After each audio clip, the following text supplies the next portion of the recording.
பரத்திலுள்ள எங்கள் பிதாவே, உம் ராஜ்யம் வருக, உம் சித்தம் நிறைவேறுக. பரத்திலுள்ள எங்கள் பிதாவே, உம் ராஜ்யம் வருக, உம் சித்தம் நிறைவேறுக. நீரில்லா உலகம் வெறுமையதே, அற்பமும் குப்பையும் அதே. நீரில்லா வாழ்க்கை சுமையானதே, மாறும் தேவா இந்த வேளை. பரத்திலுள்ள எங்கள் பிதாவே, உம் ராஜ்யம் வருக, உம் சித்தம் நிறைவேறுக. பரத்திலுள்ள எங்கள் பிதா, தேவராஜ்யம் உங்க சித்தம். நன்றி ராஜா. இந்த மாலை வெல்லும் பரலோகத்தில் வீற்றிருக்கிறவரே, எங்கள் அப்பா பிதாவே, உம்மை நன்றியோடு துதிக்கிறோம். இந்த ஆராதனை உம்முடைய கரத்திலே ஒப்பு கொடுக்கிறோம். கர்த்தராகிய இயேசு கிறிஸ்துவே, உமக்கு ஸ்தோத்திரம். பரிசுத்த ஆவியானவரே, உம்மை நன்றியோடு துதிக்கிறோம். ஆரம்பம் முதல் நிறைய மட்டும் நீர் நடத்தும் ஒவ்வொரு பகுதியும் உங்கள் பிரசன்னம் ஆண்டவரே எங்களை ஆளுகை செய்வதாக, ஆராதனைக்கு விரோதமாக இந்த பகுதியில் கிரியை செய்கிற எல்லா எதிர்வலமையும் இயேசுவின் நாமத்தில் கட்டப்படுவதாக. விரோதமாக எல்லா மனுஷிக வல்லமைகள் ஒரே உம்முடைய ஸ்தலத்திலே ஆண்டவரே நன்மை உண்டு, ஆசீர்வாதமான மழை பெய்யும் என்று சொன்னீர். ஆண்டவரே நீதிமானுக்குரிய ஆசீர்வாதங்களோடு அவன் கடந்து போனான் என்று வாசிக்கிறேன். இந்த மாலை வெல்லும் பிள்ளைகளுக்கென்று வைத்திருக்கிற ஆசீர்வாதங்களை இவர்கள் பெற்றுக்கொள்ள வேண்டுமே. தடை பண்ணுகிற எல்லா எதிர்வலமையும் இயேசு நாமத்தில் அகன்று போகட்டும். நன்மையினால் எங்களை திருப்தியாக்கி அனுப்புவேன் என்று வாக்கு கொடுத்தவர். இந்த மாலை வெல்லும் எங்கள் பாத்திரம் நிரம்பி வெளியேட்டும், வெறுமை நிறைவாகட்டும். உடைய பிரசன்னத்தால் இடை கட்டுவீராக. பரிசுத்த ஆவியினால் உண்டாகும் சந்தோஷம் இந்த மாலை வெளில கடந்து வரட்டும். ஆலயத்தின் சம்பூர்ண கடந்து வரட்டும் ராஜா. இந்த மாலை வெளில உம்முடைய கருத்தில் எங்களை ஒப்பு கொடுக்கிறோம். இந்த மாலை வெளில கத்தாவே நீர் எழுந்தருள ராஜா. சத்துருக்கள் வல்லமென சிதற பண்ணுங்க. எல்லா எதிர்வலும் உண்மை பகைக்கிறவர் உமக்கு முன்பாக ஓடி போவார்களா என்று மாற்ற முடியாது. எல்லாம் இருளின் வல்லமையெல்லாம் அப்புறப்படுத்தும் ராஜா. உடைய வல்லமை விலங்கு பெட்டியுடன் கத்தாவே நீர் எழுந்தருள். நம்முடைய வல்லமை சிறியோர்லேருந்து பெரியோர் வரை அனுகிரகம் பண்ணும் தேவரீர். உடைய வல்லமை விலங்கு பெட்டியுடன் நம்முடைய திருச்சபையில் நீர் பிரசன்னமாகும் பொழுது அங்கே ஆசாரியர்களுக்கு ரட்சிப்பு உண்டு. உடைய பரிசுத்தவான்கள் நன்மையில் மகிழ்வார்கள் என்று சொன்னீர். இந்த மாலை வெள்ள பிதாவிடத்திலிருந்து வருகிற ரட்சிப்பும் நீர் வைத்திருக்கிற ஆண்டவரே மேன்மையான நன்மைகளும் உம்முடைய ஸ்தலத்திலிருந்து வருகிற மகிழ்ச்சியும் உண்டாகட்டும். இயேசுவின் நாமத்தில் பிதாவே, ஆமென் ஆமென். கர்த்தர் நல்லவரே. சங்கீதபதியை வாசிக்கலாம், எடுத்துக்கொள்ளலாம். 33ஆம் சங்கீதம் எடுத்துக்கொள்வோம். கர்த்தர் நல்லவர். முதல் வசனம் நான் வாசிக்கிறேன், நீங்கள் 2ஆம் வசனம் வாசிக்கலாம். 33ஆம் சங்கீதம், பக்கம் 688 பழைய ஏற்பாட்டில். ஜீசஸ்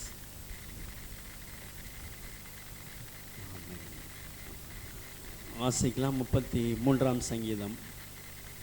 நீதிமான்களே கர்த்தருக்குள் களி கூறுங்கள், துதி செய்வது செம்மையானவர்களுக்கு தகும்.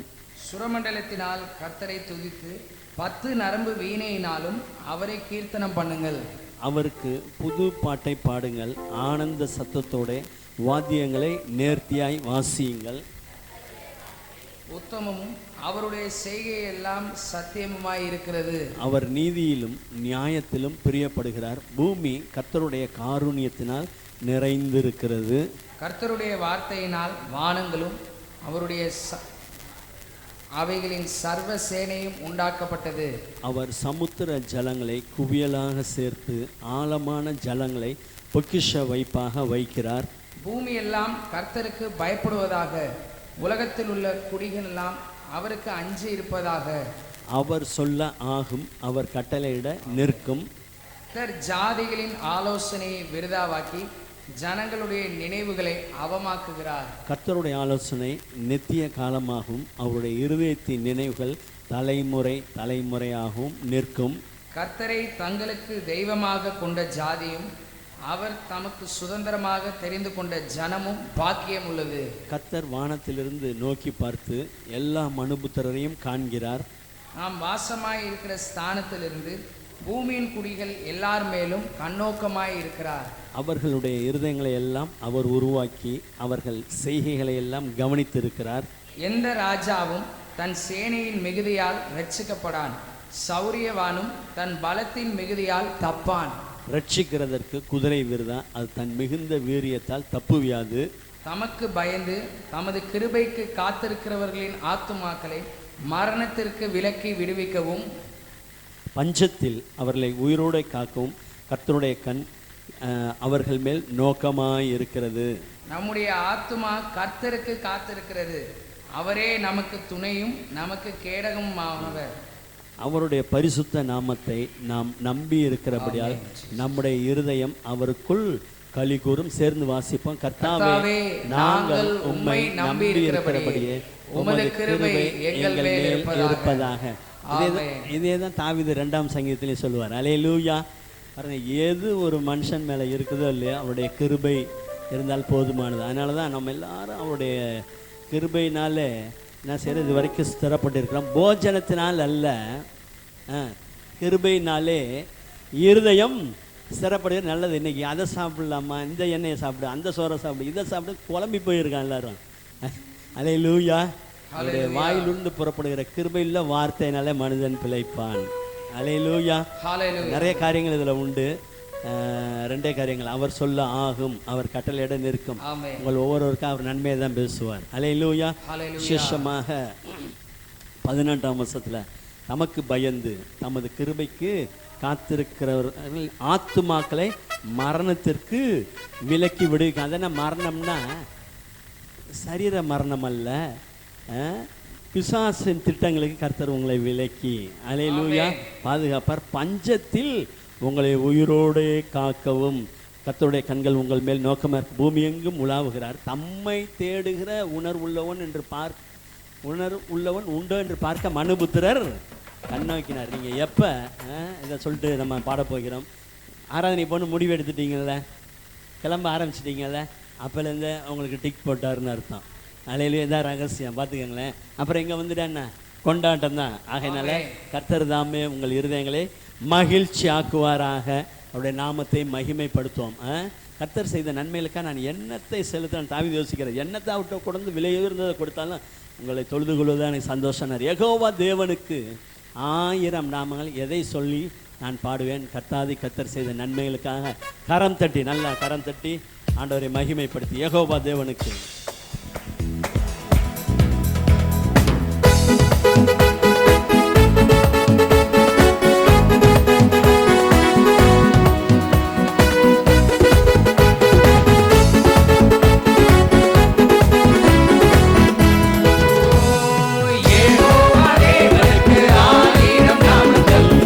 சொல்லி பாடிடுவே என் செய்த நன்மைகள் 1000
நடத்துவீங்க. எல்ஷடாயும் நீங்க தாங்க, சர்வ வல்ல தேவனாக என்னை என்றும் நடத்துவீங்க. நல்ல எபினேசரும் நீங்க தாங்க, உதவி செய்யும் தேவனாக என்னை என்றும் தாங்குவீங்க. யெகோவா ஷாலோம், யெகோவா ஷாலோம், யெகோவா ஷம்மா, யெகோவா ரூபா, யெகோவா ராஃபா, யெகோவா ஷாலோம், யெகோவா ஷம்மா, யெகோவா ரூபா, யெகோவா ராஃபா. யெகோவா தேவனுக்கு 1000 நாமங்கள், எதை சொல்லி பாடிடுவேன். எங்களால் கர்த்தர் செய்த நன்மைகள் 1000, கரம் தட்டி பாடிடுவேன்.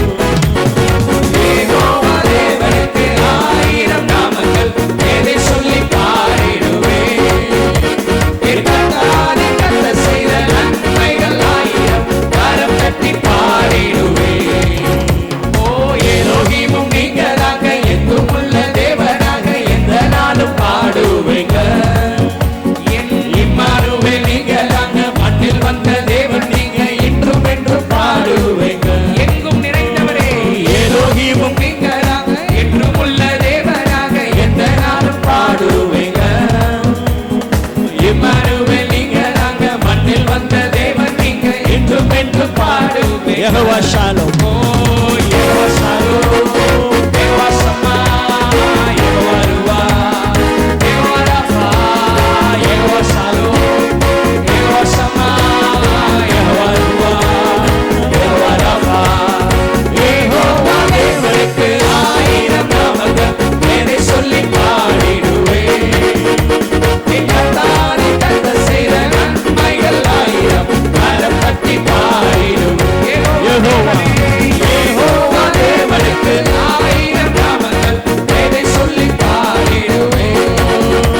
என் கர்த்தாவே கர்த்தர் செய்த நன்மைகள் 1000, கரம் தட்டி பாடிடுவேன். சர்வ வல்லமையுள்ளவரே எல்ஷடாயும் நீங்க தாங்க, சர்வ வல்ல தேவனாக என்னை என்றும் நடத்துவீங்க. எபினேசரும் நீங்க தாங்க, உதவி செய்யும் தேவனாக என்னை என்றும் தாங்குவீங்க.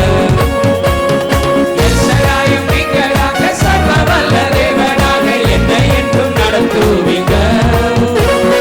எபினேசரும் நீங்க தாங்க, உதவி செய்யும் தேவனாக என்னை என்றும் தாங்குவீங்க. யெகோவா ஷாலோம், யெகோவா ஷாலோம், யெகோவா ஷம்மா, யெகோவா ரூபா, யெகோவா ராஃபா, யெகோவா ஷாலோம், யெகோவா ஷம்மா, யெகோவா ரூபா, யெகோவா ராஃபா. இயேசு கிறிஸ்து, இயேசு கிறிஸ்து ஆண்டவருக்கு 1000 நாமங்கள், எதை சொல்லி பாடிடுவேன். என் கர்த்தாவே கர்த்தர் செய்த நன்மைகள் 1000, கரம் தட்டி பாடிடுவேன். இயேசு கிறிஸ்து ஆண்டவர், இயேசு கிறிஸ்து ஆண்டவருக்கு 1000 நாமங்கள், எதை சொல்லி பாடிடுவேன். என் கர்த்தாவே கர்த்தர் செய்த நன்மைகள் 1000, கரம் தட்டி கடைசியா இயேசு கிறிஸ்து ஆண்டவர், இயேசு கிறிஸ்து ஆண்டவருக்கு 1000 நாமங்கள், எதை சொல்லி பாடிடுவேன். கர்த்தாவே கர்த்தாவே கர்த்தாவே கர்த்தர் செய்த நன்மைகள் 1000, கரம் தட்டி பாடிடுவேன். இயேசு கிறிஸ்து ஆண்டவருக்கு 1000 நாமங்கள், எதை சொல்லி பாடிடுவேன். என் கர்த்தாவே கர்த்தர் செய்த நன்மைகள் 1000, கரம் தட்டி பாடிடுவேன்.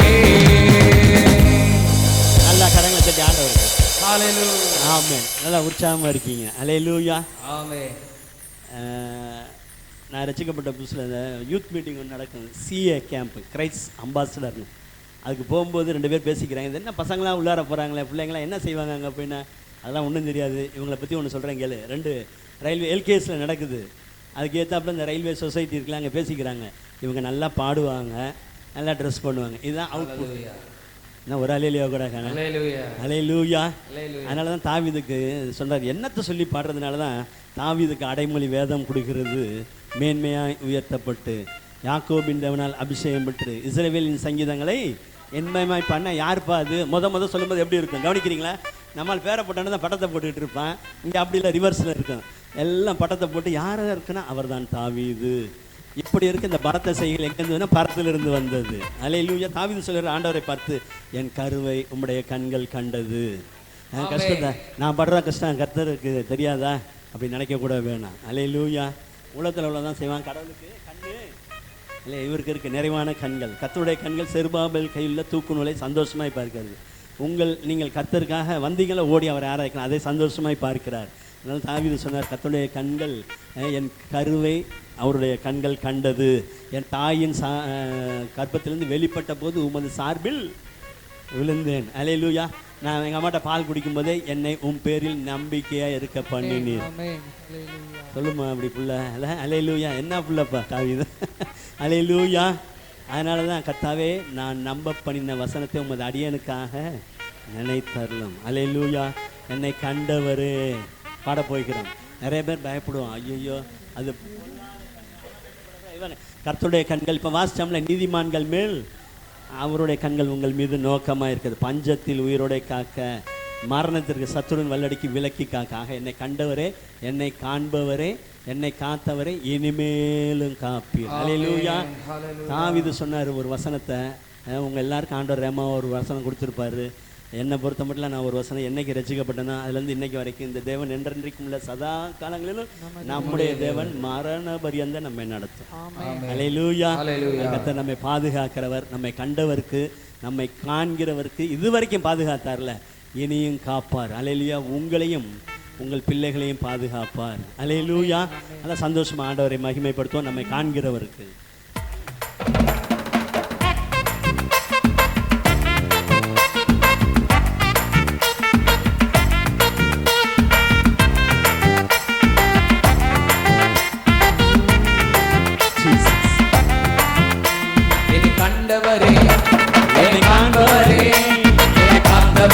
இம்மட்டு பாதுகாப்பவரே, என்னை கண்டவரே, என்னை காண்பவரே, என்னை காத்தவரே, என்னை காப்பவரே. ஹல்லேலூயா, ஹல்லேலூயா, ஹல்லேலூயா, ஹல்லேலூயா, ஹல்லேலூயா, ஹல்லேலூயா, ஹல்லேலூயா, ஹல்லேலூயா. என்னை கண்டவரே, என்னை காண்பவரே, என்னை காப்பவரே, என்னை கண்டவரே, என்னை காண்பவரே, என்னை காத்தவரே, என்னை காப்பவரே. பாவியாய் இருந்த என்னை கண்டு கொண்டீரே, பசமாய் மார்போடு அணைத்துக் கொண்டீரே, நெருக்கத்தில் இருந்த என்னை தேடி வந்தீரே, நெருங்கி அன்பாக சேர்த்து கொண்டீரே. பாவியாய் இருந்த என்னை கண்டு கொண்டீரே, பசமாய் மார்போடு அணைத்துக் கொண்டீரே, நெருக்கத்தில் இருந்த என்னை தேடி வந்தீரே, நெருங்கி அன்பாக சேர்த்து கொண்டீரே. ஹல்லேலூயா, ஹல்லேலூயா, ஹல்லேலூயா, ஹல்லேலூயா, ஹல்லேலூயா, ஹல்லேலூயா, ஹல்லேலூயா, ஹல்லேலூயா. என்னை கண்டவரே, என்னை காண்பவரே, என்னை காத்தவரே, என்னை காப்பவரே, என்னை கண்டவரே, என்னை காண்பவரே, என்னை காத்தவரே, என்னை காப்பவரே. கடந்த காலமெல்லாம் காத்துக் கொண்டீரே, வருகிற காலத்தையும் காத்துக் கொள்வீரே, கொடுத்த வாக்கு தத்தம் பூர்த்தி செய்தீரே, புதிய வாக்குறுதி விசுவாசத்தோடு. கடந்த காலமெல்லாம் காத்துக் கொண்டீரே, வருகிற காலத்திலும் காத்துக் கொள்வீரே, கொடுத்த வாக்கு தத்தம் பூர்த்தி செய்தீரே, புதிய வாக்குறுதி. ஹல்லேலூயா, ஹல்லேலூயா, ஹல்லேலூயா, ஹல்லேலூயா, ஹல்லேலூயா, ஹல்லேலூயா, ஹல்லேலூயா, ஹல்லேலூயா, ஹல்லேலூயா. என்னை கண்டவரே, என்னை காண்பவரே, என்னை காத்தவரே, என்னை காப்பவரே, என்னை கண்டவரே, என்னை காண்பவரே, என்னை காத்தவரே, என்னை காப்பவரே. தள்ளாடி நடந்த என்னை தேடி வந்தீரே, மதில்களை தாங்கும்படி தூக்கி விட்டீரே, நெருங்க நாங்களை போல் வாழ்ந்து வந்தேனே, எரியும் தீப்பிழமாய் இயேசுவை நினைச்சு தள்ளாடி நடந்த என்னை தேடி வந்தீரே, மதில்களை தாண்டும்படி தூக்கி விட்டீரே, நெருங்க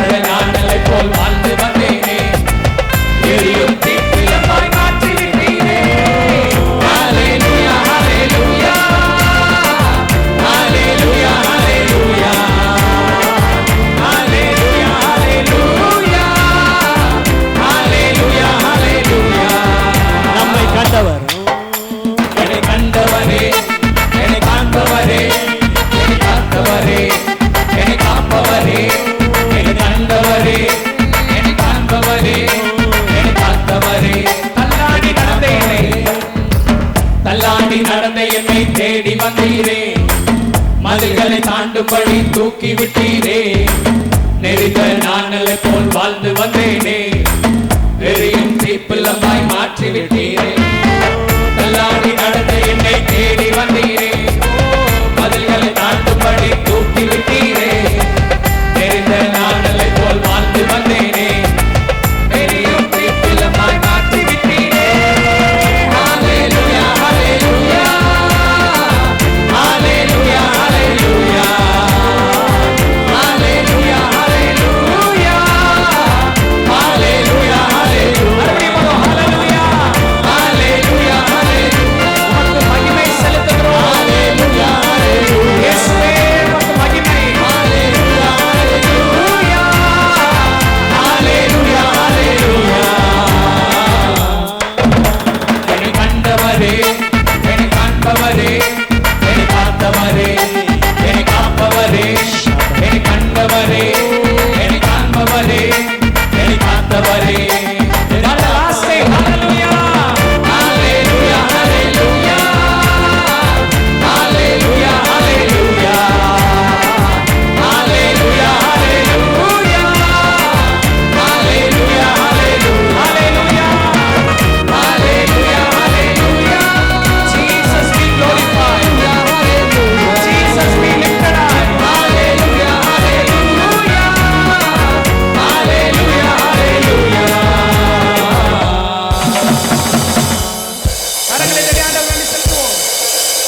ஆமென். அல்லேலூயா. கர்த்தர் ஹல்லேலூயா. இயேசு நல்லவர். இயேசு பெரிய காரியங்களை செய்கிறார். இப்பொழுதுமாக நாம் நேரடியாக ஆண்டவருடைய வார்த்தைக்குள்ளாக கடந்து போவோம். ஓகே, காலை ஆராதனைகளுக்கு வந்தவர்களுக்கு தெரியும், இன்னைக்கு ஒரு முழு பிரசங்கத்திலையும் முழு ஆராதனைகள் எல்லா ஆராதனைகளிலும் ஒரு பிரசங்கத்தின் தலைப்பில் பார்த்து கொண்டு வருகிறோம். பரபாஸ். காலை ஆராதனைகளிலே பரபாசும் இயேசுவும் என்று சொல்லி பார்த்தோம்.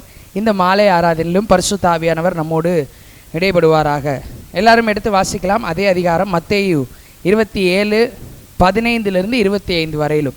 மத்தேயு 27:15 வரையிலும். நாம் யாவரும் இருக்கிற இடத்தில் எழும்பி நிற்போம். வேத வசனத்தை ஒரு ஜாமம் முழுவதும் நின்று வாசித்தார்கள்.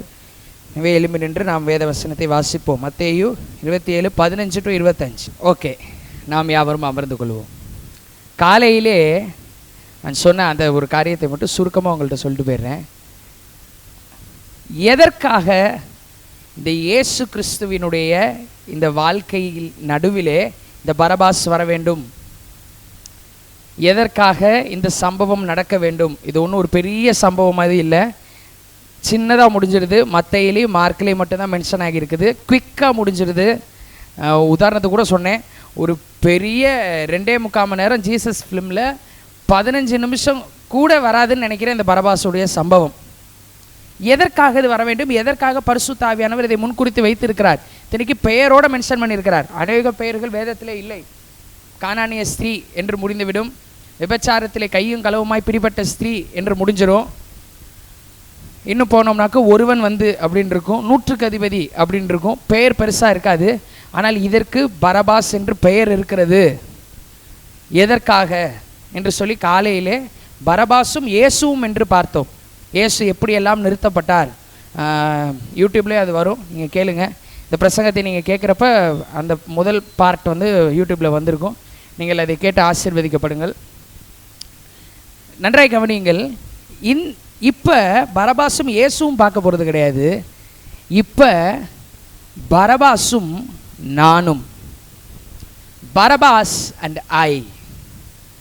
நன்றாய் கவனியுங்கள். இந்த ஒரு அதிகாரத்தை வாசித்தோம். இயேசுவையும் பரபாசையும் நிற்க வைக்கிறாங்க. இயேசு எப்படியெல்லாம் நின்றார், குற்றவாளியாய் நிறுத்தப்பட்டார், ஏமாற்றத்தின் சின்னமாய் நிறுத்தப்பட்டார், உதவியற்றவராய் நிறுத்தப்பட்டார், placed as a symbol of disappointment, placed as a helpless, placed as a criminal. இப்படியெல்லாம் இயேசுவை பார்த்தோம். இப்போ இந்த மாலை வேளையிலே நன்றாய் கவனியுங்கள், இந்த பரபாஸ் என்பது யார்? காலையில் இயேசு எப்படி பரபாஸ் முன்னாடி நிறுத்தப்பட்டார்ன்றதை பரிசுத்த ஆவியானவர் பேசினார். இப்பொழுது இந்த பரபாஸ் யார்? Who is this Parabas? இந்த பரபாஸ் என்கின்ற அந்த பெயருக்கு அர்த்தத்தை பார்த்தீங்க அப்படின்னா ரொம்பவும் ஆச்சரியமாக இருக்குது. நன்றாய் கவனிங்கள். இந்த பரபாஸ் அப்படின்ற நேம் வந்து ஒரு அரமைக் ARAMAIC அரமைக் லாங்குவேஜில் இந்த பரபாஸ் என்கின்ற பெயரை அவர்கள் அர்த்தம் சொல்லுகிறார்கள். எப்படி என்றால் பர் அபாஸ், பர் அபா அப்படின்னா son of the father, son of Abba. அதாவது பரபாஸ் அப்படின்னா பிதாவின் மகன் என்று அர்த்தம். பரபாஸ் என்றால் பிதாவின் மகன் என்று அர்த்தம். கொஞ்சம் நல்லா யோசிச்சு பாருங்க. நடுவில் பிலாத்து நிற்கிறார், இங்கிட்டு பரபாஸ், இங்கிட்டு இயேசு கிறிஸ்து. பரபாஸ் என்பவன் பிதாவின் மகன் என்னும் அர்த்தம் கொள்ளும் நபர், அர்த்தம் கொள்ளும் பெயரை உடைய நபர். இயேசு கிறிஸ்து பிதாவின் மகன். பரபாசு பிதாவின் மகன், இயேசுவும் பிதாவின் மகன். நன்றாய் கவனியுங்கள். இந்த பரபாஸ் என்பவன் சாத்தான் என்னும், திருடன் என்னும் அசுத்த காரியங்களை செய்யக்கூடிய சாத்தான், உலகத்தின் அதிபதி, தந்திரக்காரன், திருடன் என்னும் அந்த சாத்தான் என்னும் பிதாவின் மகன். இங்கிட்டு நிற்கிற பரபாஸ் சாத்தான் என்னும் பிதாவின் மகன். ஆனால் இங்கிட்டு நிற்கிற இயேசு கிறிஸ்து உலகத்தையே உண்டாக்கின, வார்த்தையினாலே உலகத்தை சிருஷ்டித்து, உலகத்தை உண்டாக்கி, மனுஷர்களை உண்டாக்கி, எல்லாவற்றையும் செய்கிற அந்த பிதாவின் மகன். புரியுதா? இந்த பரபாஸ் சாத்தான் என்னும் பிதாவின் மகன். இந்த இயேசு கிறிஸ்து உலகத்தை நேசிக்கிற, உலகத்தை உண்டாக்கின, உலகத்தை ஆசீர்வதித்த, உலகத்திற்கு தம்முடைய குமாரனை அனுப்பின அந்த பிதாவின் மகன். கொஞ்சம் யோசிச்சு பாருங்க. இப்போ தெரியும் பரபாசும் நானும் ஏன் சொன்னேன் அப்படின்னு. இந்த பரபாஸ் என்னும் இடம் யாரோட இடம் தெரியுமாங்க? வேற யாருடைய இடமும் கிடையாது. இந்த பரபாஸ் என்னும் இடம் என்னுடைய இடம். அந்த பரபாஸ் வேற யாரும் கிடையாது. இந்த பிரசங்கத்தை கேட்டுக்கொண்டு இருக்கிற நீங்களும் நானும் தான் அந்த பரபாஸ். இயேசு கிறிஸ்து சிலுவையிலே மரித்து, இயேசு கிறிஸ்து இரத்தம் சிந்தி, இயேசு கிறிஸ்து மீண்டும் உயிரோடு எழும்புகின்ற அந்த நொடி பொழுது வரையிலும் நாம் நரகத்திற்கு நேராக நடத்தப்பட்டு கொண்டிருந்தோம். நம்முடைய பாவங்களுக்கு மன்னிப்பு இல்லை, நம்முடைய பாவங்களுக்கு பரிகாரம் இல்லை, நம்முடைய பாவத்திற்கு எந்த விதமான பலியும் செலுத்தப்படவில்லை. நம்ம எல்லாமே இந்த பரபாஸ் போல சாத்தான் எனும் பிதாவின் மகனாக தான் இருந்தோம். ஆனால் இந்த இயேசு கிறிஸ்து வந்து இந்த சாத்தான் என்னும் பிதாவின் மகனாகிய பரபாசை, அதாவது உங்களையும் என்னையும், நீ போ உலகத்துக்குள்ள, நீ போ விடுதலையாகி, நீ போ இந்த பாவத்துக்கு தண்டனை அனுபவிக்க வேணாம், நான் பார்த்துக்கிறேன்னு உள்ள வந்தார். கைது இல்லாமல் இயேசுவுக்கு நன்றாய் கவனியுங்கள். இந்த பரபாஸ் நான் எல்லாம் சொல்லாமா? பரபாஸ் ஆகிய என்னை, பரபாஸ் ஆகிய என்னை இயேசு வந்து விடுதலையாக்கி என் தண்டனையை ஏற்றுக்கொண்டார். அந்த பரபாஸ் நானும் நீங்களும். ஆன்லைனில் பிரசங்கத்தை கேட்டுக்கொண்டு இருக்கிறவர்களுக்கு சொல்லுகிறேன், நம்மை விடுதலையாக்க பிதாவின் மகனாகிய இயேசு வந்து பாவத்திற்கு அடிமையாகி பாவத்திற்குரிய தண்டனை அனுபவிக்கும்படி நியமிக்கப்பட்டிருந்த சாத்தானின் மகனாகிய நம்மை விடுதலையாக்கி அவரோடு இணைத்து விட்டார். அப்பா பிதாவே என்று கூப்பிட முடியும். இப்போதான் என்னுடைய பிரசங்கமே ஆரம்பிக்குது. எதற்காக எனக்கு இந்த விடுதலை கிடைத்தது? எதற்காக இயேசு கிறிஸ்து பரபாஸ் ஆகிய உங்களையும் என்னையும் விடுதலையாக்கி, நீ போ அப்படின்னு நம்மளை விடுதலையாக்கிட்டு அவர் இந்த தண்டனையை ஏற்றுக்கொண்டார்? எதற்காக அவர் இந்த பாடுகளை ஏற்றுக்கொண்டார்? எதற்காக அவர் தாழ்த்தப்பட்டார்? எதற்காக எனக்கு இந்த விடுதலை கிடைத்தது? எதற்காக? விடுதலையாக்கப்பட்ட பரபாசை குறித்த இயேசுவின் விருப்பம் என்ன? நன்றாக கவனியுங்கள். இன்னைக்கு ஒருத்தரை விடுதலை பண்ணுறாங்க அப்படின்னா அதுவும் சாதாரண விஷயத்துலேருந்து விடுதலை பண்ணலங்க. ஒட்டுமொத்த பாவம், ஒட்டுமொத்த சாபம், நித்தியமாய் நரகத்திலே அழிவுக்கு நியமிக்கப்பட்டிருந்த நம்மை, நித்தியமாய் நரகத்திலே அழிய வேண்டும் என்று சொல்லி நியமிக்கப்பட்டிருந்த நம்மை இயேசு வந்து விடுதலையாக்கிட்டார். எதற்காக விடுதலையாக்கினார்? நாம் விடுதலையானதற்கான நோக்கம் என்ன? நம்மை விடுதலை பண்ணின இயேசு, பரபாஸ் என்கின்ற இடத்துல இருந்த நம்மை விடுதலை பண்ணார்ல, அந்த இயேசு எதற்காக என்னை விடுதலை பண்ணினார், என்னை விடுதலை பண்ணின இயேசுவினுடைய விருப்பம் என்ன என்னுடைய வாழ்க்கையை குறித்து என்பதை இந்த மாலை வேளையிலே நாம் பார்க்க போகிறோம். முதலாவது, பரபாசாகிய என்னை இயேசு எதற்காக விடுதலை பண்ணினார் என்றால், ஃபர்ஸ்ட் பாயிண்ட், நான் மாயையில் சிக்கிக்கொள்ளக்கூடாது என்பதற்காக என்னை விடுவித்தார். எல்லாரும் சொல்லாமா? இயேசு பரபாசாகிய என்னை விடுதலை பண்ணினதின் நோக்கம் நான் மாயையில் சிக்கிக்கொள்ளக்கூடாது என்பதற்காக. சத்தமோர் அல்லேலூயா சொல்லாமா? எடுத்து வாசிக்கலாம். யோனா 2வது அதிகாரம் 8வது வசனம். யோனா 2வது அதிகாரம் 8வது வசனம். பொய்யான மாயையை பற்றி கொள்கிறவர்கள் தங்களுக்கு வரும் கிருபையை போக்கடிக்கிறார்கள். முதலாவது பாயிண்ட் அதில் தான் பார்த்துட்டு இருக்கிறோம். பரபாஸ் ஆகிய உங்களையும் என்னையும் இயேசு விடுதலை பண்ணினதின் நோக்கம் என்ன? முதலாவது பாயிண்ட், பரபாஸ் ஆகிய உங்களையும் என்னையும் இயேசு விடுதலை பண்ணினதின் நோக்கம் நாம் மாயையில் சிக்கிக்கொள்ளக்கூடாது என்பதற்காக. இந்த இடத்துல யோனா 2வது அதிகாரம் 8வது வசனத்தில் பைபிள் சொல்லுது, பொய்யான மாயையை பற்றி கொள்கிறவர்கள் தங்களுக்கு வரும் கிருபையை போக்கடிக்கிறார்கள்.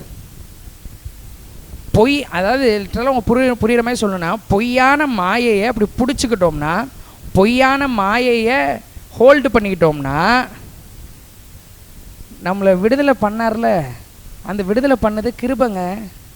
அந்த கிருபையை நான் போக்கடிக்கிறேன், அந்த கிருபையை நான் அலட்சியப்படுத்துகிறேன். எப்போ? பொய்யான மாயையை பற்றி கொள்ளும் பொழுது. பொய்யான மாயை என்றால் என்ன? பொய்யான மாயைன்னொன்னே நம்ம டக்குன்னு நம்ம மைண்டு வருது என்ன தெரியுமா? ஏமாற்றி பேசுகிறவங்க, ஏமாற்றி வாழ்கிறவங்க, இல்லைனா அப்படியே ஒரு மாதிரி நடித்து மற்றவர்கள் முன்னாடி இருக்கிறவர்கள், இல்லைன்னா சினிமா, இல்லைன்னா இதெல்லாம் ஓகே, இதெல்லாம் மாயை தான். ஆனால் எது மாயை? நன்றாய் கவனியுங்கள். இயேசுவை விட்டு என்னை பிரிப்பது எல்லாமே மாயை. இயேசுவை விட்டு என்னை பிரிக்கின்ற காரியங்கள் எல்லாமே மாயை. இயேசுவை விட்டு நம்மளை எதுங்க பிரிக்குது? இயேசுவை விட்டு அநேக காரியங்கள் நம்மை பிரிக்கலாம். ஒரு சிலர் சொல்லுவீங்க, இந்த இந்த இந்த ஒரு காரியத்தை நான் பார்க்குறேன், இது இயேசுக்கு பிடிக்காதுன்னு தெரியுது, இது என்னை இயேசுலேருந்து பிரிக்குது. ஓகே ஃபைன், அதை இம்மிடியேட்டாக விட்டுருங்க. வேறு அதை நம்ம இம்மிடியேட்டாக விட்டுடலாம். கர்த்தர்கிட்ட ஜெபம் பண்ணோம்னா எப்படியாப்பட்ட சோதனையாக இருந்தாலும் ஆண்டவர் விடுறதுக்கு உதவி செய்வார்.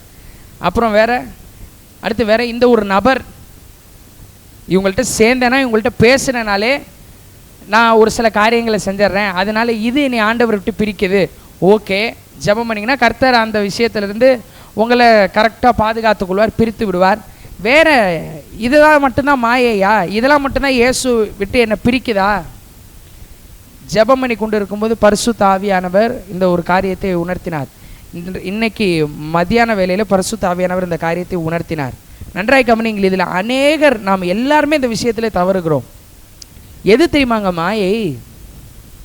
சமுதாயத்தில் நடக்கிற அநீதியை பார்த்து, ஏன் இந்த அநீதி இந்த சமுதாயத்தில் நடக்குது அப்படின்னு ஒரு ஆராய்ச்சியில் ஒரு விசுவாசி இறங்கும் பொழுது அவன் மாயையை பற்றி கொள்ள துவங்குகிறான்.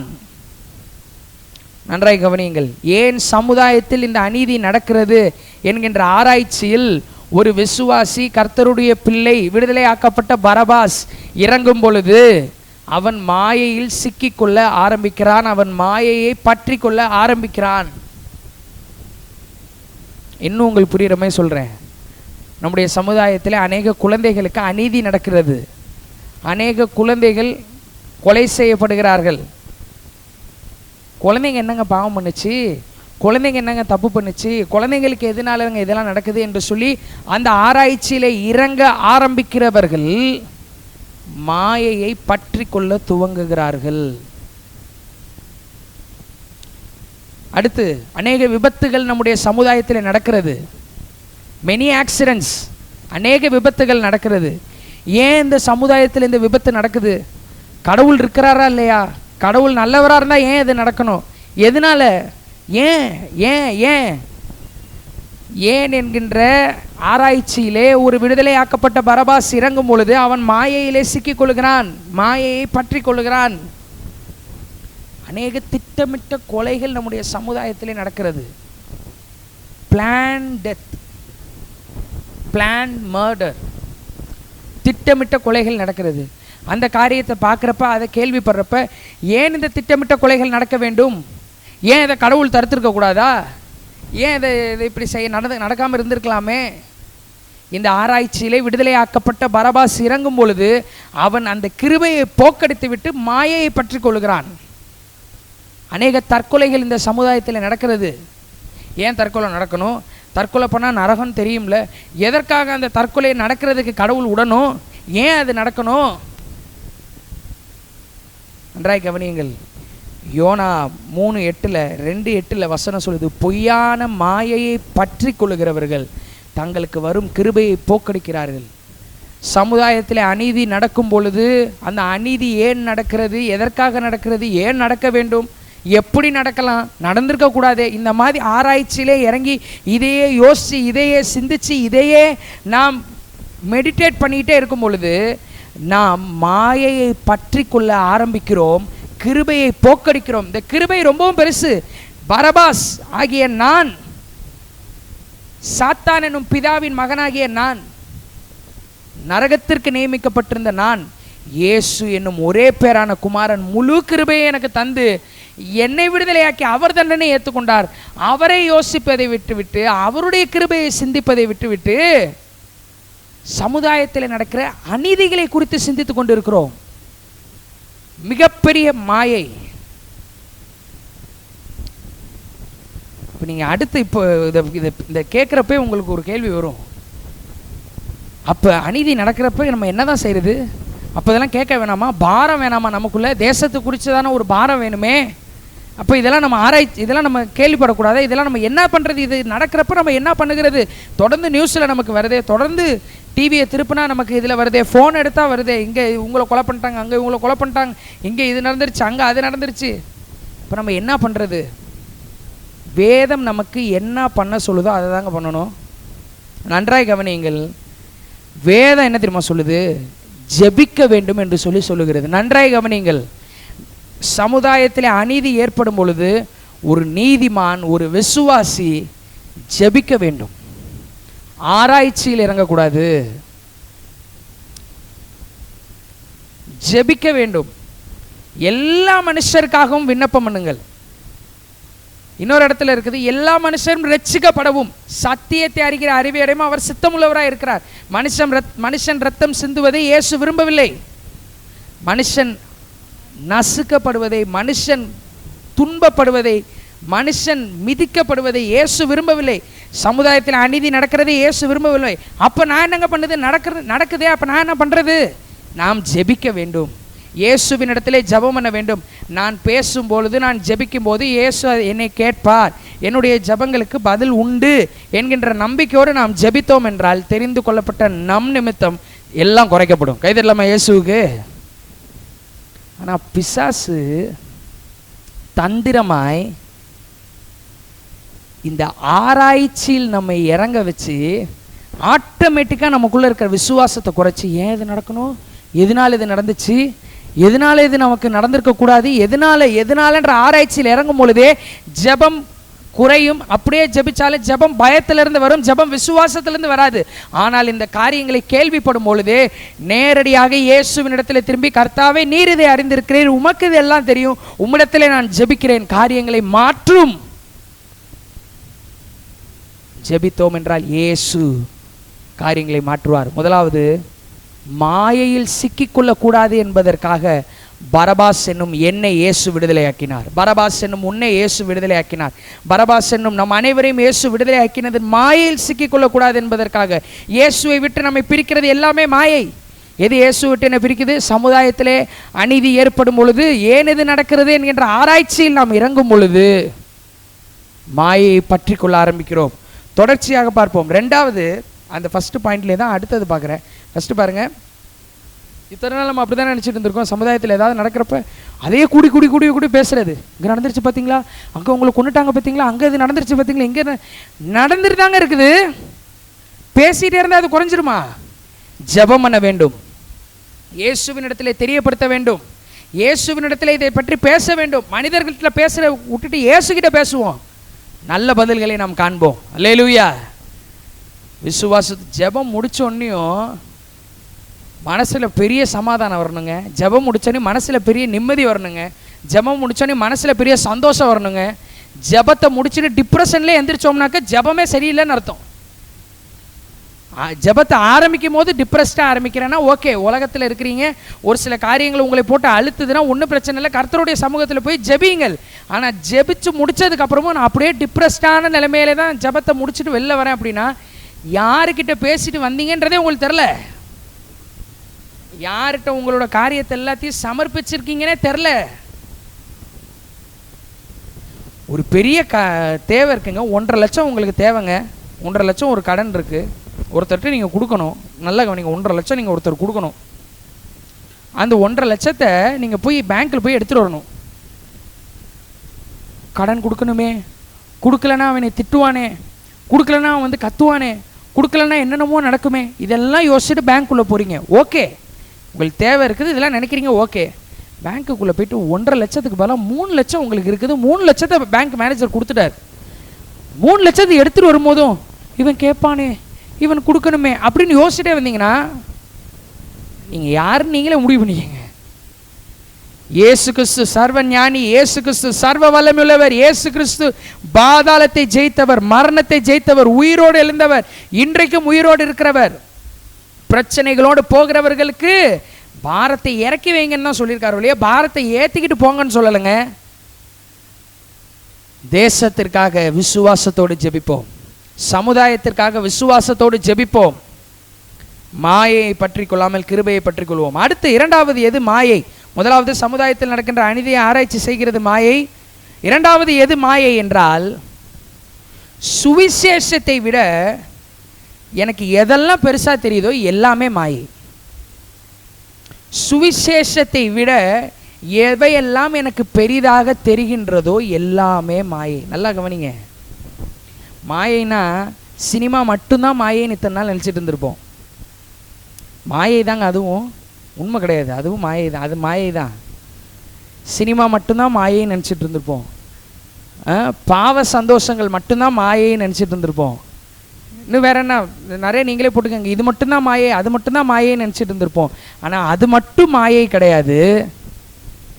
பரிசுத்த ஆவியானவர் உணர்த்துகிறார், இதுவும் மாயை தான். இது நம்மளே அறியாமல் நாம் இதை செய்து கொண்டு இருக்கிறோம். நன்றாக கவனிங்க. இரண்டாவது, சுவிசேஷத்தை விட பெரிதாக தெரிகின்ற எல்லாமே மாயை. சுவிசேஷத்தை விட நமக்கு எதுங்க பெருசாக தெரியுது? கண்டிப்பாக சுவிசேஷத்தை விட அந்நிய காரியங்கள் நடக்கிற அற்புதம் உங்களுக்கு பெருசாக தெரியாது. ஏன்னா லிட்டரலாக தெரியும், இயேசு கிறிஸ்து தாங்க அற்புதம் செய்கிறார், இயேசு கிறிஸ்து செய்கிற அற்புதங்க பெருசு. அதனால் அதில் அங்கே என்ன தான் அற்புதம் நடந்தாலும் அது வந்து மேட்ரு கிடையாதுங்க, முடிவு நரகங்க அப்படின்றது தெரியுது. அதனால் அந்நிய காரியங்களில் நடக்கிற அற்புதங்கள் உங்களுக்கு பெருசாக தெரியல. ஓகே, வேறு எது சுவிசேஷத்தை விட பெருசாக தெரியுது? நன்றாக கவனிங்கள், சுவிசேஷத்தை விட பெரிதாக உங்களை நினைக்க வைக்கிறது நம்முடைய ஜெபம், நம்முடைய நல்ல காரியங்கள், மற்றவர்களுக்கு நாம் உதவி செய்கிறது, நம்முடைய தான தர்மங்கள். இதெல்லாம் சுவிசேஷத்தை விட என்னை பெரிதாக நினைக்க வைக்குது அப்படின்னா இது மாயை. உங்களுக்கு புரிகிற மாதிரி சொல்கிறேன், நன்றாக கவனியுங்கள். அநேகருக்காக நாம் ஜெபிக்கிறோம். ஏன்? நமக்காகவே நம்ம ஜெபம் பண்ணுறோம். இந்த அற்புதம் நடக்கணும் ஆண்டவரே, அது நடக்கணும், நிச்சயமாக இதை நீர் செய்வீர், ஜெபிக்கிறோம். மற்றவர்களுக்காக ஜெபிக்கிறோம், தேசத்துக்காக ஜெபிக்கிறோம். ஜெபித்ததுக்கு பிற்பாடு ஜெபிச்ச காரியத்தில் அற்புதம் நடந்துருச்சு அப்படின்னா, அற்புதம் கட்டாயமாக நடக்குங்க, நடக்காமலாம் இருக்காது. அற்புதம் நடந்துருச்சு அப்படின்னா, நடந்ததற்கு பிற்பாடு, அற்புதம் நடந்ததற்கு பிற்பாடு நம்முடைய பதில், நம்முடைய ரெஸ்பான்ஸ், நம்மளுடைய நடவடிக்கை எப்படி இருக்குதுங்க?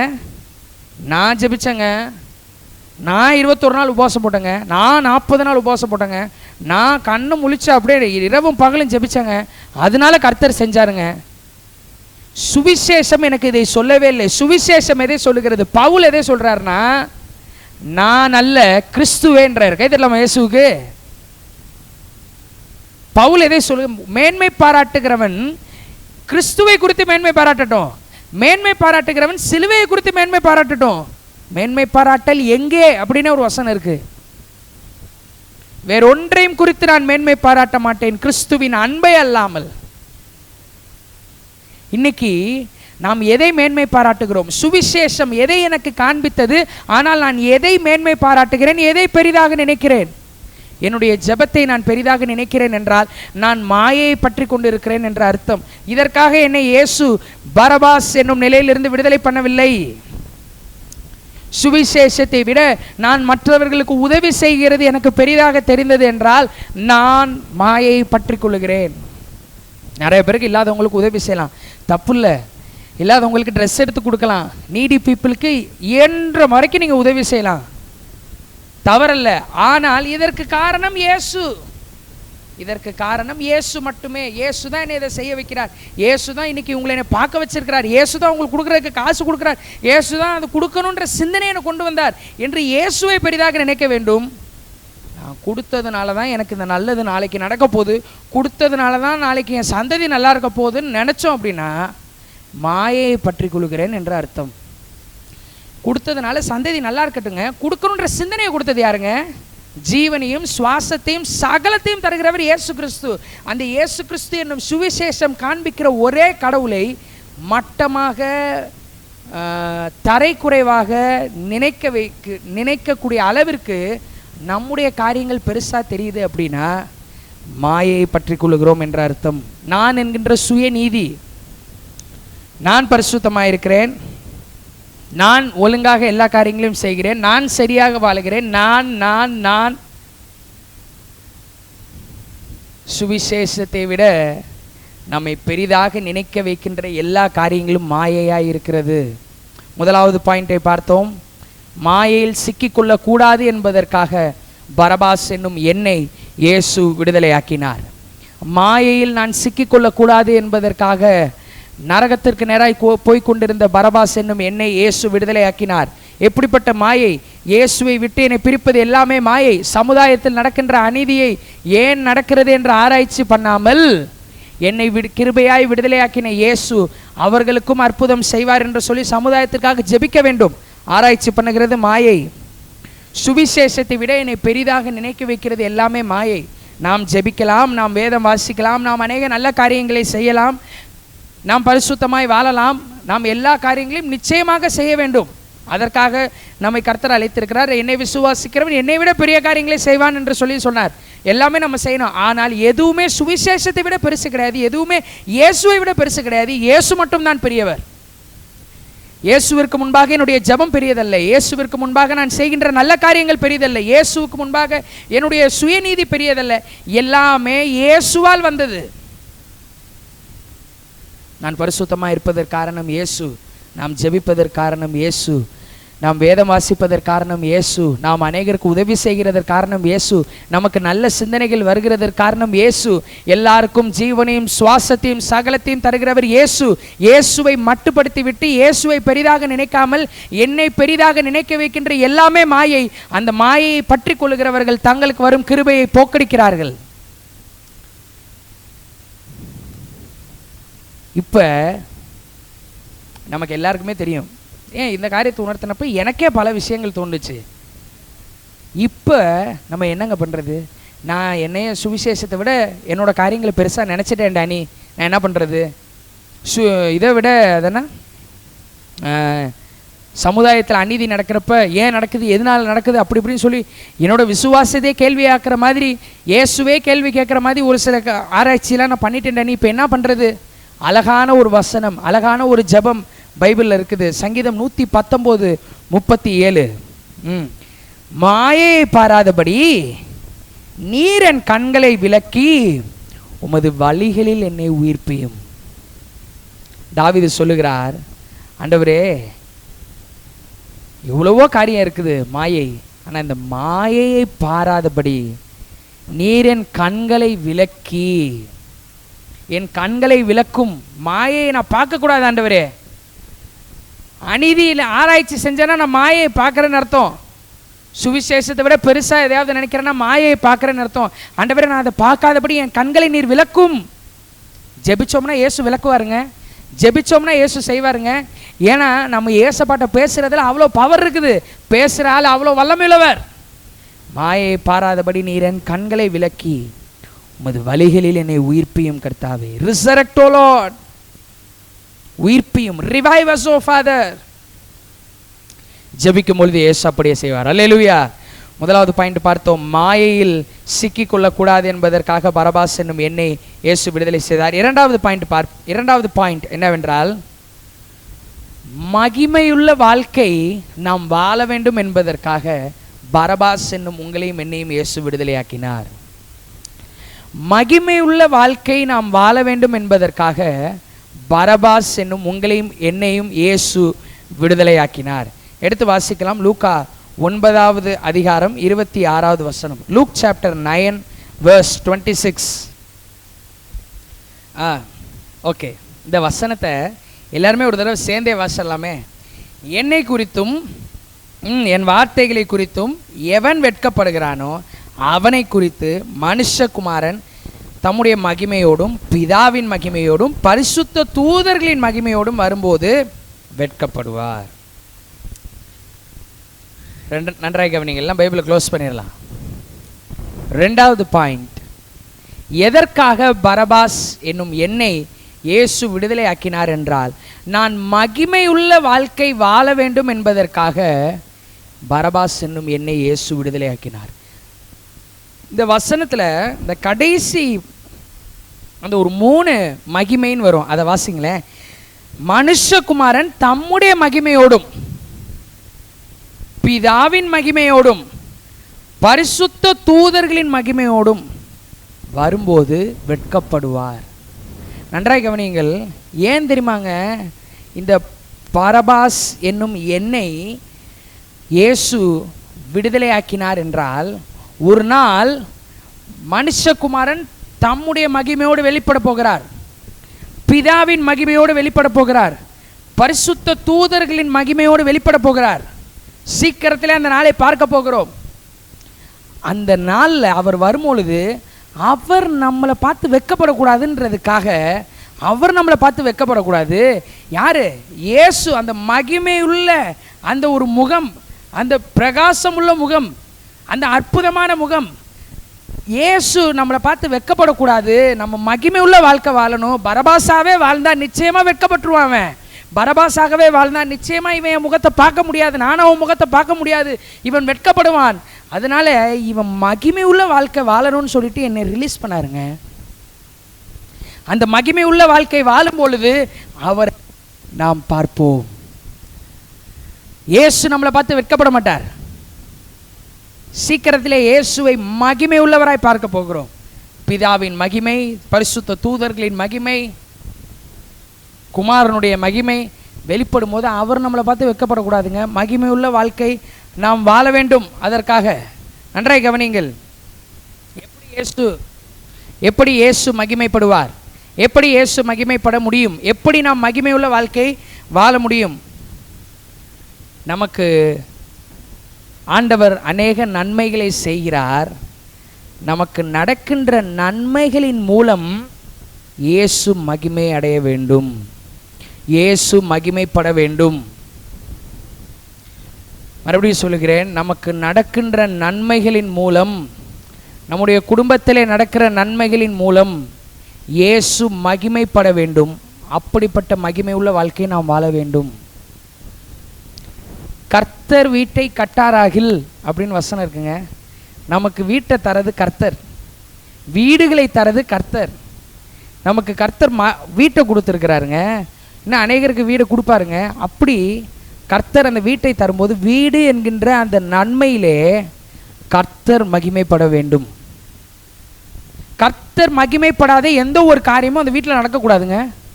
கர்த்தரை மகிமைப்படுத்தாத எந்த ஒரு காரியமும் அந்த வீட்டிலே நடக்கக்கூடாது. கர்த்தரை மகிமைப்படுத்தாத எந்த ஒரு காரியமும் அந்த வீட்டிலே எழும்பக்கூடாது.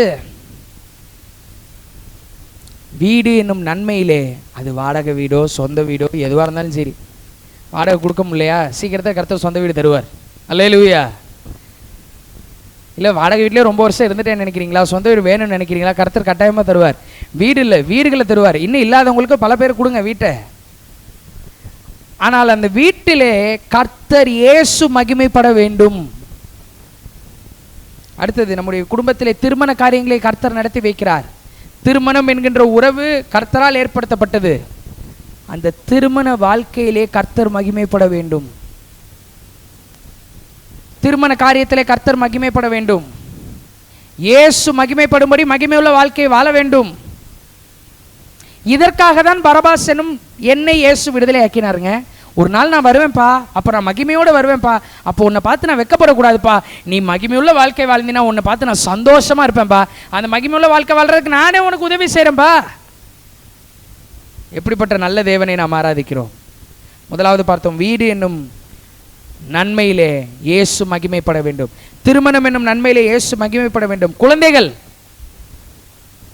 பிள்ளைகள் கர்த்தரால் வரும் சுதந்திரம், கர்ப்பத்தின் கனி அவரால் கிடைக்கும் பலன்.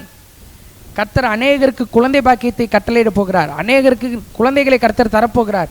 உங்கள் குழந்தைகள் என்னும் நன்மையிலே கர்த்தர் மகிமைப்பட வேண்டும். குழந்தைகளை கர்த்தருக்காக வளர்க்க வேண்டும். குழந்தைகளை இயேசு மகிமைப்படும்படி வளர்க்க வேண்டும். ஆசீர்வதிக்கப்பட்ட சந்ததியாய் பிள்ளைகள் வளர வேண்டுமானால், பரிசுத்தமுள்ள சந்ததியாய் பிள்ளைகள் வளர வேண்டுமானால், இயேசு மகிமைக்கென்று பிள்ளைகளை வளர்க்க வேண்டும். பொருளாதாரம் கர்த்தர் கொடுக்கிற நன்மை. அந்த பொருளாதாரம் என்னும் நன்மையின் மூலமாய் இயேசு மகிமைப்பட வேண்டும். கர்த்தருக்கு நாம் கொடுக்க வேண்டியதை சரியாக கொடுக்க வேண்டும். கர்த்தரை கனம் பண்ண வேண்டியதிலே கர்த்தரை கனம் பண்ண வேண்டும். நாம் சம்பாதிக்கிறதற்கு வேண்டிய எல்லா பலத்தையும் அவர் தருகிறார். ஐஸ்வர்யத்தை சம்பாதிக்கிறதற்கான பலனை கட்டளையிடுகிறார். பிரயாசத்திலே மகிழ்ச்சியை தருகிறார். அவரவர் தங்கள் பங்கை பெற்றுக்கொள்ள உதவி செய்கிறார். எனவே பொருளாதாரம் என்னும் நன்மையிலே இயேசு மகிமைப்பட வேண்டும். கர்த்தருக்கு பிரியமில்லாத காரியத்திலே நம்முடைய பணம் செலவாகக்கூடாது. கர்த்தர் மகிமைப்படாத காரியங்களிலே நம்முடைய பணம் செலவாகக்கூடாது. நீ என்னவே வச்சுக்கோங்க, காராக இருந்தாலும் சரி, எதுவாக இருந்தாலும் சரி, எல்லாவற்றின் மூலமாக இயேசு மகிமைப்பட வேண்டும். நம்முடைய பிரயாணங்களில் போகிறப்ப இயேசுவை தூச்சிக்கிட்டே, இயேசுவை மகிமைப்படுத்திக்கிட்டே, இயேசுவை உயர்த்திக்கிட்டே அப்படி இருக்கணும். இயேசு மகிமைப்படும்படி நம்முடைய பிரயாணங்கள். பாவமான இடங்களுக்கு நம்ம போகும்போதே தெரியும், இயேசு இதில் மகிமைப்படுவாரா, இயேசு இதில் மகிமைப்பட மாட்டாரா. இப்படிப்பட்ட மகிமை உள்ள வாழ்க்கை வாழும்படியாக இயேசு பரபாஸ் என்னும் உன்னையும் என்னையும் விடுதலையாக்கினார். கைதட்டுவோம் இயேசுவுக்கு. நன்றாய் கவனியுங்கள். இப்போ ஒரு வேளை நமக்கு தோணலாம், நிறைய காரியம் இயேசு மகிமைப்படும்படி என்னோட நன்மைகள் இல்லை, என்னுடைய நன்மை அநேக நன்மைகள் இயேசு மகிமைப்படும்படி இல்லை, என்னுடைய அநேக நன்மைகள் இயேசுவை மகிமைப்படுத்தும்படி இல்லை, இயேசு மகிமைப்படும்படி நான் அநேக நேரம் வாழலை அப்படின்னு நீங்கள் ஒருவேளை சொல்லலாம். இன்றைக்கு கர்த்தர் உங்களை பார்த்து சொல்லுகிறார். பிலிப்பியர் 4:19 எல்லாரும் சேர்ந்து வாசிக்க போகிறோம். என் தேவன் தம்முடைய ஐஸ்வர்யத்தின்படி உங்கள் குறைவை எல்லாம் கிறிஸ்து இயேசுவுக்குள் மகிமையிலே நிறைவாக்குவார். எல்லாரும் கைதட்டி இயேசுவுக்கு நன்றி செலுத்துவோம். ஹல்லேலூயா. என் தேவன் தம்முடைய ஐஸ்வர்யத்தின்படி. நன்றாய் கவனிங்க. ஒருவேளை இத்தனை நாள் உங்க வீட்டில் இயேசு மகிமைப்படாதபடி, இயேசு மகிமை அடையாதபடி அநேக காரியங்கள் நடந்திருக்கலாம். இயேசு மகிமைப்படும்படி ஒண்ணுமே நீங்க செய்யாம இருந்திருக்கலாம். இந்த குறைவை ஏசப்பா கிட்ட சொல்லுங்க. இந்த குறையை இயேசு கிட்ட சொல்லுங்க. இத்தனை நாள் உங்கள் திருமண வாழ்க்கை இயேசு மகிமைப்படாதபடி வாழ்ந்திருக்கலாம், இயேசு மகிமை அடையாதபடி இருந்திருக்கலாம். இந்த குறையை இயேசு கிட்ட சொல்லுங்க. இந்த குறையை ஏசப்பா கிட்ட வைங்க. இத்தனை நாள் உங்கள் பொருளாதாரம் இயேசு மகிமைப்படாதபடி இருந்திருக்கலாம். உங்கள் பொருளாதாரத்தின் மூலம் இயேசு மகிமை அடையாமல் இருந்திருக்கலாம். இந்த குறையை இயேசு கிட்ட சொல்லுங்க. இத்தனை நாள் உங்கள் குழந்தைகளை இயேசுவினுடைய மகிமைக்கு ஏதுவாய் இயேசுவினுடைய மகிமையிலே வெளிப்படும் பொழுது அவர் வெட்கப்படாமல் நம்மை பார்க்கிறதற்கு ஏதுவாய் உங்கள் பிள்ளைகளை நீங்கள் வளர்க்காமல் இருந்திருக்கலாம். இந்த குறையை இயேசு கிட்ட சொல்லுங்க. ஆண்டவர் சொல்றார், என் தேவன் தம்முடைய ஐஸ்வர்யத்தின்படி உங்கள் குறையை எல்லாம் கிறிஸ்து இயேசுவுக்குள் மகிமையிலே நிறைவாக்குவார். அல்லேலூயா. இத்தனை நாள் மகிமைப்படுற மாதிரி நீங்க வாழாம இருந்திருக்கலாங்க. இத்தனை நாள் மகிமை உள்ள வாழ்க்கையை வாழாம நீங்க இருந்திருக்கலாங்க. இந்த பிரசங்கத்தை கேட்கும் போது இயேசுவுக்கு உங்களை ஒப்பு கொடுங்கள். ஆண்டவரே, இதெல்லாம் என்கிட்ட குறையா இருக்குது, இதெல்லாம் என் வீட்டில் குறையா இருக்குது, இதெல்லாம் என் குடும்பத்தில் குறையா இருக்கு, இதெல்லாம் என் பிள்ளைகள் மத்தியில் குறையா இருக்கு, இதெல்லாம் என் பொருளாதார எல்லைகளில் குறையா இருக்கு, இந்த காரியத்திலலாம் நான் மகிமையுள்ள வாழ்க்கை வாழல, நீர் மகிமை அடையாதபடி தான் இத்தனை நாள் வாழ்ந்திருக்கேன், இதெல்லாம் நான் குறையா பார்க்குறேன் ஆண்டவரே, என்னை நீர் நிறைவாக்கும், என்னை உங்களுடைய கரங்களில் ஒப்பு கொடுக்குறேன்னு சொல்றப்ப எல்லா குறைவும் மகிமையிலே கிறிஸ்து இயேசு நிறைவாக்குவார். கைது இல்லாம இயேசுவுக்கு. முதலாவது பாயிண்ட் பார்த்தோம். பரபாஸ் என்னும் உங்களையும் என்னையும் இயேசு விடுதலை ஆக்கினது நாம் மாயையில் சிக்கிக்கொள்ளக்கூடாது என்பதற்காக. இரண்டாவது, பரபாஸ் என்னும் உங்களையும் என்னையும் இயேசு விடுதலை ஆக்கினது நாம் மகிமையுள்ள வாழ்க்கை வாழ வேண்டும் என்பதற்காக. நம்முடைய நன்மைகளின் மூலம் இயேசு மகிமைப்பட வேண்டும் என்று பார்த்தோம். அடுத்து மூன்றாவது, பரபாஸ் என்னும் உங்களையும் என்னையும் இயேசு விடுதலை ஆக்கினதனுடைய காரணம், விடுதலை ஆக்கினதனுடைய விருப்பம் என்னவென்றால் இயேசுவிற்கு நாம் ஊழியம் செய்ய வேண்டும் என்பதற்காக. கைதட்டலாமா இயேசுவுக்கு? ஹல்லேலூயா. பரபாஸ் என்னும் உங்களையும் என்னையும் இயேசு விடுதலை ஆக்கினதின் காரணம் அவருக்கு ஊழியம் செய்ய வேண்டும் என்பதற்காக உங்களையும் என்னையும் விடுதலை ஆக்கினார். எடுத்து வாசிக்கலாம். லூக்கா 1 அதிகாரம் 71 வசனம்.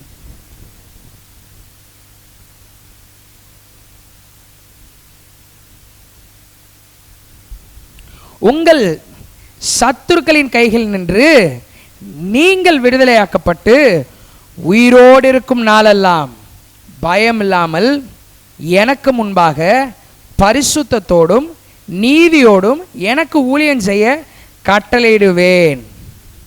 எல்லாரும் பைபிளை க்ளோஸ் பண்ணிடலாம். லாஸ்ட் பாயிண்ட் வந்துட்டோம். நன்றாய் கவனியுங்கள். பரபாஸ் என்னும் உங்களையும் என்னையும் இயேசு விடுதலை ஆக்கினதனுடைய நோக்கம் அவருக்கு ஊழியம் செய்ய வேண்டும் என்பதற்காக. To minister for Jesus. நன்றாய் கவனியுங்கள். இன்னைக்கு ஊழியம் அப்படின்னாலே நிறைய பேர் என்கிட்ட நாங்கள் பேசுகிறப்ப இந்த வாலிப பிள்ளைகள் நிறையா ரட்சிக்கப்படுறாங்க, வாலிப பிள்ளைகள் நிறைய ஆண்டவரை ஏற்றுக்கொள்கிறாங்க. அப்போ அவங்க ஊழியம் அப்படின்னு கேட்டாலே அவங்களுடைய அடுத்த கேள்வி, வேலையை உடனே ரிசைன் பண்ணணுமா? இது தவறில்லை, எல்லாருக்குமே வரக்கூடிய யூஸ்ஃபுல்லான டவுட். வேலையை ரிசைன் பண்ணணுமா? வேலையை நம்ம விட்டுட்டு தான் நம்ம ஃபுல் டைமாக ஊழியம் செய்யணுமா? ஊழியம் அப்படின்னாலே அப்படிதானா அப்படின்னு அநேகர் கேட்கிறார்கள். நன்றாக கவனியுங்கள். ஃபுல் டைமுக்குன்னு கர்த்தர் அழைத்து, கர்த்தர் கூப்பிட்டு, கர்த்தர் உணர்த்தி, கர்த்தர் வழி நடத்தி வேலையை ரிசைன் பண்ணிட்டு ஃபுல் டைமில் ஊழியம் செஞ்சால் ரொம்பவே சந்தோஷம், வரவேற்கத்தக்கது, ரொம்பவும் ஏற்புடையது. அது அப்போ எனக்கு கர்த்தர் அழைக்கலைங்க, எனக்குன்னு தனியாக காலிங்லாம் ஒன்றும் பெருசாலாம் ஒன்றும் இருக்கிற மாதிரி எனக்கு தெரிலங்க, அப்போ நான் பாட்டுக்கு இருக்கலாமாங்க?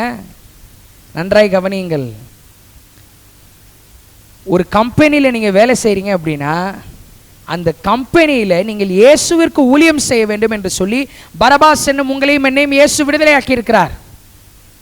ஒரு காலேஜில் நீங்கள் ப்ரொஃபஸராக இருக்கீங்க, ஒரு ஸ்கூலில் ஒரு டீச்சராக இருக்கீங்க என்றால் அந்த ஸ்கூல்லையும் அந்த காலேஜ்லேயும் இயேசுவிற்கு நீங்கள் ஊழியம் செய்ய வேண்டும் என்று சொல்லி பரபாஸ் என்னும் உங்களையும் என்னையும் இயேசு விடுதலையாக்கி இருக்கிறார். ஒரு மிகப்பெரிய கம்பெனியினுடைய எம்டியாக இருக்கலாம், நீங்கள் சிஇஓவாக இருக்கலாம். அந்த கம்பெனியிலே நீங்கள் இயேசுவிற்கு ஊழியம் செய்ய வேண்டும் என்று சொல்லி இயேசு உங்களையும் என்னையும் பரபாஸ் ஆகிய நம்மை விடுதலையாக்கினார். பெரிய பிஸ்னஸ் பண்ணலாம், நீங்கள் ஆண்டர்பிரனராக இருக்கலாம். உங்களுடைய தொழிலின் மூலமாக இயேசுவிற்கு நீங்கள் ஊழியம் செய்ய வேண்டும் என்று சொல்லி பரபாஸ் என்னும் உங்களையும் என்னையும் இயேசு விடுதலையாக்கினார். ஃபுல் டைம் மட்டும்தான் ஊழியம், பிரசங்கம் பண்ணுறது மட்டும்தான் ஊழியம் கிடையாதுங்க. அனுதின வாழ்க்கையிலே நாம் ஊழியம் செய்ய வேண்டும். பவுல் ஒரு வசனம் சொல்வார், சுவிசேஷத்தை குறித்து நான் வெட்கப்படேன், முன்பு யூதரிலும் பின்பு கிரேக்கரிலும் தேவ பலன்ங்க. அவருக்கு ஊழியம் செய்ய வேண்டும் என்று சொல்லி நம்மை விடுதலை ஆக்கினார். நாம் ஏதேதோ ஒரு காரணத்தெல்லாம் யோசிச்சு வச்சுட்டு அப்படி நம்ம அசால்ட்டாக எடுத்துடக்கூடாதுங்க. நம்முடைய வாலிப பிள்ளைகள், யூத் பாய்ஸ் அண்ட் கேர்ள்ஸ் எல்லாரையும் நினைத்து ஆண்டவருக்கு நாங்கள் மனதார நன்றி சொல்லுகிறோம். ஏன்னா எல்லாமே அநேகர் இயேசுவிற்கு ஊழியம் செய்கிறவர்களாக இருக்கிறார்கள். அல்லேலூயா. இன்றைக்கி கூட மதியானம் சாட்சியில் அங்கே கேட்டோம். இந்த 75 மினிட்ஸ்னு சொல்லிட்டு யூத் சர்வீஸ் நம்ம சர்ச்சில் ஆன்லைனில் நடத்துகிறோம். ஏன் அதை நான் ஆன்லைனில் ஸ்டார்ட் பண்ணேன் அப்படின்னா, எல்லா காலேஜஸ் எல்லா ஸ்கூல்லேயும் போய் ப்ரேயர் செல் நடத்தி கொண்டிருந்த நாட்கள் இப்போயும் இருக்குது. ஆனால் நம்முடைய பிள்ளைகள் அந்த ப்ரேயர் செல்லை அவங்க நடத்த ஆரம்பிக்கணும். சர்ச்சுக்கு வர ஒவ்வொரு பிள்ளையும் ஒவ்வொரு பையனும் அதை ஸ்டார்ட் பண்ணணும். அதுக்கு இது ஒரு கிக் ஸ்டார்ட்டாக இருக்கணும். எப்படின்னா, ஒரு 10 பிள்ளைகள் ஒரு 20 பிள்ளைகள் சேர்ந்து உக்காந்து ஒரு 5-6 செல்ஃபோனில் இந்த ப்ரேயர் அட்டன் பண்ணுறது. அதன் மூலமாக அவங்க வாரம் அவங்க ஜெபம் பண்ண ஆரம்பிக்கிறாங்க. வாரம் அவர்கள் ஜெபிக்க ஆரம்பிக்கிறார்கள். இயேசுவினுடைய வார்த்தை பரம்புது. இப்படியெல்லாம் பிள்ளைகள் ஊழியம் செய்கிறார்கள் இருக்கிற இடத்துல. அல்லேலூயா. அதனால் இந்த இயேசுவிற்கு ஊழியம் செய்யும்படி கர்த்தர் பரபாசாகி உங்களையும் என்னையும் விடுதலை ஆக்கினார். இப்போ இந்த வசனத்துக்கு வருவோம். இந்த வசனம் ஒரு 3 காரியத்தை சொல்லுகிறது ஊழியம் செய்கிறதற்கு. ஊழியம் என்றால் என்ன, ஊழியம் என்றால் என்னன்னு யாராச்சும் கேட்டாங்கனாக்க இந்த வசனத்தை எடுத்து சொல்லுங்க. லூக்கா 1:71 3 காரியத்தை சொல்லுகிறது. முதலாவது, பயமில்லாமல் ஊழியம் செய்ய வேண்டும். இரண்டாவது, பரிசுத்தத்தோடு வாழ்ந்து ஊழியம் செய்ய வேண்டும். மூன்றாவது, நீதியோடு ஊழியம் செய்ய வேண்டும். உயிரோடு இருக்கும் நாளெல்லாம் பயமில்லாமல் எனக்கு முன்பாக பரிசுத்தத்தோடும் நீதியோடும் ஊழியம் செய்ய கட்டளையிடுவேன். கவனியுங்கள். ஃபர்ஸ்ட் பாயிண்ட், இந்த கடைசி இதில் தான் பேசிகிட்டு இருக்கேன். இயேசுவிற்கு ஊழியம் செய்ய வேண்டும். ஃபர்ஸ்ட் பாயிண்ட், பயம் இல்லாமல் உயிரோடு இருக்கிற நாளெல்லாம் பயம் இல்லாமல் இருக்க வேண்டும். நான் என்னன்னு கிடையாது, ஆனால் சொல்கிறாங்க 365 தடவை 365 டைம்ஸ் பைபிள் வந்து டு நாட் ஃபியர் அப்படின்னு இருக்குதான், பயப்படாத அப்படின்னு இருக்குதான். ஆண்டவருக்கு நம்மளை பற்றி தெரிஞ்சிருக்கும் போல, ரொம்ப பயப்படுவோம் அப்படின்றதுனால பயப்படாதன்னு ஒவ்வொரு நாளும் சொல்லிகிட்டே இருக்கிறார். நல்லா கவனிங்க, பயப்படாமல் நாம் வாழ வேண்டும். பயப்படாமல், நல்லா கவனிங்க. அதனால தான் என்னவோ நரகத்துக்கு போகிற லிஸ்ட்டில் இந்த கேட்டகரி இருக்குது. எந்த கேட்டகரி? பயப்படுகிறவர்கள் அப்படின்னு இருக்குது. நாம் பயப்படக்கூடாதுங்க. அதுலேயும் இந்த வசனம் இருக்குது, உயிரோடு இருக்கும் நாளெல்லாம் பயம் இல்லாமல். ஊழியம் செய்கிறீங்களா? ஊழியம் செய்யணும்னு விருப்பம் இருக்குதா? ஊழியம் செய்யணும் விருப்பம் இருக்குதாலாம் கிடையாது, ஊழியம் செஞ்சே ஆகணுங்க. இப்போ நம்ம பேசுகிறப்ப தெரிஞ்சிடும், நான் ஊழியம் செஞ்சு தான் ஆகணும், இயேசுவை காமிச்சு தான் ஆகணும், ஊழியம் கட்டாயமாக செஞ்சே ஆகணும், அது என்னோட கடமைன்றது தெரிஞ்சிடும். அதில் முதலாவது பாயிண்ட், முதலாவது ஸ்டெப் என்னன்னா, உயிரோடு இருக்கும் நாளெல்லாம் நான் பயம் இல்லாமல் இருக்க வேண்டும். எல்லாம் சொல்லாமா? உயிரோடு இருக்கும் நாளெல்லாம் பயம் இல்லாமல் நான் இருக்க வேண்டும். அதற்கு இயேசுவே உதவி செய்வார். பயம் இல்லாமல் இருக்க வேண்டும். சகல நாட்களிலும் இயேசு நம்மோடு இருக்கிறார். சகல நாட்களிலும் இயேசு நமக்கு உறுதுணையாக இருக்கிறார். பயம் எங்கேருந்து தெரியுமாங்க ஆரம்பிக்கும்? நம்மளை அவங்க ஏதாவது நினச்சிட்டாங்கன்னா, நம்மளை இவங்களை ஏதாவது நினச்சிட்டாங்கன்னா, நம்மளை அப்படி ஏதாவது நினச்சிட்டா, இப்படி ஏதாவது நினச்சிட்டா, அப்படி யாருமே நம்மளை நினைப்பாங்களா அப்படின்ற சிந்தனையே நமக்கு வராது. ஏன்னா எல்லாத்த விட இயேசு பெரியவர்ன்றது நமக்கு தெரிஞ்சிருங்க. அல்லேலூயா. முதலாவது, உயிரோடு இருக்கும் நாளெல்லாம் பயம் இல்லாமல் இருக்க வேண்டும். ரெண்டாவது, பரிசுத்தத்தோடு வாழ வேண்டும். அதுலேயே அந்த பரிசுத்தத்தோடுன்றதுக்கு முன்னாடி இருக்கு, எனக்கு முன்பாக பரிசுத்தத்தோடும். எனக்கு முன்பாக. இன்றைக்கு நம்முடைய பரிசுத்தம் மனுஷனுடைய அளவின்படி இருக்கிறதா, இயேசுவின் அளவின்படி இருக்கிறதா? இன்னைக்கு நிறைய பேர் பரிசுத்தம்னாலே வெளிப்புறமாக நம்மளை காட்டிக்கொள்கிறது தான் பரிசுத்தம் என்று நினைக்கிறார்கள்.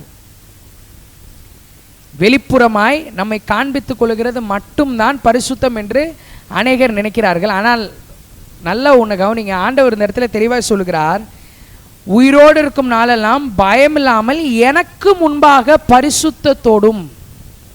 இன்றைக்கு அநேக நேரங்களில் நம்முடைய சிந்தனை, நம்ம பக்கத்து சேரில் உட்கார்ந்துருக்கிறவங்க இத்தனை அதிகாரம் பைபிள் படிக்கிறாங்க, அவங்கள விட நம்ம ஜாஸ்தியாக தாங்க படிக்கிறோம். நமது பக்கத்து சேரில் உட்காந்துருக்கிறவங்க இவ்வளவு கெட்ட வார்த்தை பேசுகிறாங்கங்க, அவங்கள கம்பேர் பண்ணுறப்ப நம்ம கெட்ட வார்த்தை பேசாமல் தாங்க இருக்கிறோம். நம்ம பக்கத்து சேர்ல உட்காந்துருக்கிற அந்த பிரதர் அந்த சிஸ்டர் இவ்வளவு மோசமாக நடந்துக்கிறாருங்க, சர்ச்சில் எப்படி இருக்கிறாரு, வெளியில் அப்படி நடந்துக்கிறாருங்க, அவரெல்லாம் கம்பேர் பண்ணுறப்ப நான் எவ்வளோ பரவாயில்லைங்க. மிகப்பெரிய தந்திரத்திலே பிசாசு நம்மளை வச்சு சிக்க வச்சிட்டு இருக்கிறாங்க. கர்த்தர் எந்த இடத்துலையாவது உன்னை மனுஷனோட கம்பேர் பண்ணு போட்டிருக்கிறாரா? உங்கள் பக்கத்து சேர்ல உட்கார்ந்து இருக்கிறவர்களோடு உங்களை கம்பேர் பண்ணி பார்த்து உங்கள் பரிசுத்தத்தின் அளவை வைத்துக் கொள்ளுங்கள் அப்படின்னு சொல்கிறாரா? பரிசுத்தத்தோடு எனக்கு முன்பாக அப்படின்னு சொல்கிறாருங்க. அப்படின்னா என்னன்னா, சுத்திலும் என்ன இருந்தாலும் சரி, சுத்திலும் என்ன இல்லாட்டியும் சரி, விசுவாசத்தை துவக்குகிறவரும் முடிக்கிறவருமாகிய இயேசுவை நோக்கி எனக்கு நியமித்திருக்கிற ஓட்டத்தில் அவரை பார்த்துக்கிட்டே நான் வாழணும். இதுதான் ஊழியம், இதுதான் ஊழியம். ஒரு ஒரு ஒரு பையனோ ஒரு பொண்ணோ ஒரு ஒரு சகோதரனோ ஒரு சகோதரியோ ஒரு ஒரு தகப்பனோ ஒரு தாயோ யாராக இருந்தாலும் சரி, அவங்க கர்த்தருக்கு முன்பாக பரிசுத்தமாக வாழ ஆரம்பிச்சிட்டாங்க அப்படின்னாலே அவங்களுக்கு தெரிஞ்சிடும், இது என்னால் கிடையாது, இதுக்கு காரணம் இயேசு தான், அதனால இந்த இயேசுவை நான் காமிச்சே ஆகணும் அப்படின்னு இயேசுவை எல்லார்ட்டையும் காமிக்க ஆரம்பிப்பாங்க. அதுதாங்க ஊழியம். ஊழியனா வேற எதுவும் கிடையாது. மறுபடியும் சொல்கிறேன், என்றைக்கு ஒரு மனிதன் என்றைக்கு ஒரு மனுஷி கர்த்தருக்கு முன்பாக ஆண்டவரே அப்படின்னு இயேசுவுக்கு முன்பாக இயேசுவோட கம்பேர் பண்ணி இயேசுவோட ரிலேஷன்ஷிப்பில் இயேசுவோட நல்லா பழகி பரிசுத்தமாய் வாழ ஆரம்பிக்கிறாங்களோ, பரிசுத்தத்தின் பாதையில் நடக்கிறாங்க. எல்லாருமே 100% பரிசுத்தத்தில் இருப்பாங்கன்னு சொல்லலைங்க. அடிக்கடி விழுகிற சூழ்நிலைகள் வரலாம், அடிக்கடி தடுமாற்றங்கள் இருக்கலாம். ஆனால் கிறிஸ்து என்னோடு இருக்கிறார், இயேசு என்னோடு இருக்கிறார், இயேசு என்னை தாங்குகிறார், இயேசு என்னை தூக்கி நிறுத்தி என்னை மீண்டும் நடக்க வைக்கிறார்னு என்னைக்கு ஒரு மனுஷனும் ஒரு மனுஷன் வாழ ஆரம்பிக்கிறாங்களோ அவங்களுக்கு அப்பயே தெரியும், இது என்னால் கிடையாது, என்னால் பரிசுத்தமாக இருக்கவே முடியாது, இயேசு என்னோடு இருக்கிறதுனால பரிசுத்தமாக இருக்கிறேன், என்னால் பரிசுத்தமாக பார்க்க முடியாது, என்னால் பரிசுத்தமாக சிந்திக்க முடியாது, என்னால் பரிசுத்தமாக பேச முடியாது, ஆனால் இயேசு என்னோடு இருக்கிறதுனால நான் பரிசுத்தமாக சிந்திக்கிறேன், பரிசுத்தமாக பார்க்குறேன், பரிசுத்தமாக பேசுறேன். நிச்சயமா இந்த இயேசுவை எல்லாருக்கும் காமிக்கணும், நிச்சயமா இந்த இயேசுவை எல்லாருக்கும் ரிஃப்ளெக்ட் பண்ணணும்னு சொல்லிட்டு வாழ ஆரம்பிப்பாங்க, இயேசுவை காண்பிக்க ஆரம்பிப்பாங்க. இதுதான் ஊழியம். எனக்கு முன்பாக பரிசுத்தத்தோடும், அடுத்து கடைசி எனக்கு முன்பாக நீதியோடும். நம்முடைய நீதி அவருக்கு முன்பாக அழுக்கான கந்தையாக இருக்கிறது. ஆனால் இயேசுவின் நீதியை நாம் தரித்தவர்களாக இருக்க வேண்டும், இயேசுவின் நீதியை தேடுகிறவர்களாக இருக்க வேண்டும், இயேசுவின் நீதி நம்முடைய வாழ்க்கையிலும் நம் மூலமாய் அநேகருடைய வாழ்க்கையிலும் நிறைவேறுகிறவர்களாய் நாம் விரும்ப வேண்டும், நாம் காணப்பட வேண்டும். முதலாவது தேவனுடைய ராஜ்யத்தையும் அவருடைய நீதியையும் தேடுங்கள். உங்களுடைய நீதியை தேடாதீங்க, இயேசுவோட நீதியை தேடுங்க. அப்படி நாம் தேடும் பொழுது நிச்சயமாய் இயேசுவிற்கு ஊழியம் செய்கிறவர்களாய் நாம் காணப்படுவோம், இயேசுவின் விருப்பத்தை நிறைவேற்றுவோம். இயேசு பிதாவினுடையவைகளை தேடினார். விபச்சாரத்திலே கையும் களவுமாய் பிடிப்பட்ட ஸ்திரீ எல்லாரும் கொல்லணும்னு நினைச்சு வந்தப்ப இவர் மற்றவர்கள் மனுஷ நீதியை பார்க்கல, தன்னுடைய நீதியை வெளிப்படுத்தி விடுதலை செய்தார், மன்னித்தார், சமாரிய ஸ்திரீயை மன்னித்தார். இன்னும் அநேக காரியங்களை பார்க்கிறோம். இயேசுவின் நீதி நம் மூலமாய் வெளிப்பட வேண்டும், இயேசுவின் நீதி நம் மூலமாய் விளங்க வேண்டும். கடைசி பாயிண்ட், இயேசுவிற்கு ஊழியம் செய்யும்படி பரபாஸ் ஆகிய உங்களையும் என்னையும் இயேசு விடுதலையாக்கினார். நம்மை விடுதலையாக்கினது மிகப்பெரிய ஒரு காரியம். பரபாஸ் என்னும் நிலையிலே நீங்களும் நானும் இருந்தோம், சிறைப்பட்டவர்களாய் இருந்தோம், மரணத்திற்கு நியமிக்கப்பட்டிருந்தோம், நரகத்திற்கு நியமிக்கப்பட்டிருந்தோம். நாம் விடுதலை ஆகவில்லை என்றால், இயேசு வரவில்லை என்றால் நாம் விடுதலை ஆகியிருக்க முடியாது. இயேசு வரவில்லை என்றால் நரகத்திலிருந்து நாம் தப்பித்திருக்க முடியாது. இயேசு வரவில்லை என்றால் நாம் சந்தோஷமாய் வாழ்ந்திருக்க முடியாது. எனக்காக எல்லா தண்டனைகளையும் அவர் ஏற்றுக்கொண்டார். அப்போ அவர் எதுக்காகங்க என்னை விடுதலை ஆக்கினார்? இந்த 3 விஷயத்துக்காக தாங்க விடுதலை ஆக்கினார். மாயையிலே நான் சிக்கிக்கொள்ளக்கூடாது, மகிமை உள்ள வாழ்க்கையை நான் வாழ வேண்டும், 3வது இயேசுவிற்கு நான் ஊழியம் செய்ய வேண்டும். இன்றைக்கு இந்த இயேசுவிற்கு நம்ம ஒப்பு கொடுப்போம். இன்றைக்கு இந்த இயேசு நமக்கு தேவை. எத்தனை பேர் சொல்ல முடியும் இந்த இயேசு எனக்கு வேணும்னு? இன்றைக்கு ஆன்லைனில் பார்த்து கொண்டு இருக்கிறவர்களுக்காக சொல்லுகிறேன், பரபாஸ் என்னும் நிலையிலிருந்து உங்களையும் என்னையும் இயேசு விடுதலை ஆக்கினார். அவருடைய விருப்பத்தை நிறைவேற்றும்படி வாழுவோம். அவருடைய விருப்பத்தை இந்த பூமியிலே செய்வோம். அவருடைய விருப்பத்திற்கென்று நம்மை அர்ப்பணிப்போம். இயேசு அநேக ஆயிரங்களுக்கு, அநேக லட்சங்களுக்கு, அநேக கோடிகளுக்கு உங்களையும் என்னையும் ஆசீர்வாதமாய் வைப்பார். நீங்கள் பயம் இல்லாமல் இருக்க முடியும். பயம் வந்துச்சுன்னா பயத்தை எதிர்த்துருங்க. நீங்கள் பயம் இல்லாமல் வாழ முடியும். நீங்கள் பரிசுத்தத்தோடு வாழ முடியும். நீங்கள் இயேசுவின் நீதியை வெளிப்படுத்துகிறவர்களாய் வாழ முடியும். இயேசுவிற்கு ஊழியம் செய்ய முடியும். உங்களால் நீங்கள் இருக்கிற இடத்தை இயேசுவுக்கு சொந்தமாக்க முடியும். என்னை கேளும் அப்படின்னு சொல்கிறாரு. இயேசுபாட்ட கேளுங்க. இயேசுவுக்கு உங்களை ஊழியம் செய்கிறவர்களாய் கர்த்தர் மாற்றுவார். இயேசுவின் மகிமைக்கென்று நீங்கள் வாழ முடியும். மகிமையுள்ள வாழ்க்கையை நீங்கள் வாழ முடியும். இயேசு தம்முடைய தூதர்களுடைய மகிமையோடும், பரிசுத்த தூதர்களுடைய மகிமையோடும், பிதாவின் மகிமையோடும், குமாரன் மகிமையோடும் அவர் வெளிப்படும் பொழுது உங்களை பார்த்து வெட்கப்பட மாட்டார். நீங்கள் மகிமையுள்ள வாழ்க்கையை வாழ முடியும். நீங்கள் மாயையில் சிக்கிக் கொள்ளாதபடி கிருபையை காத்து கொண்டு நீங்கள் வாழ முடியும். இயேசு உங்களுக்கு உதவி செய்வார். நாம் யாவரும் இருக்கிற இடத்திலே ஜெபிப்போம். நாம் யாவரும் இருக்கிற இடத்திலே எல்லாரும் கண்களை மூடி, எல்லாரும் இருக்கிற இடத்தில் எழும்பி நின்று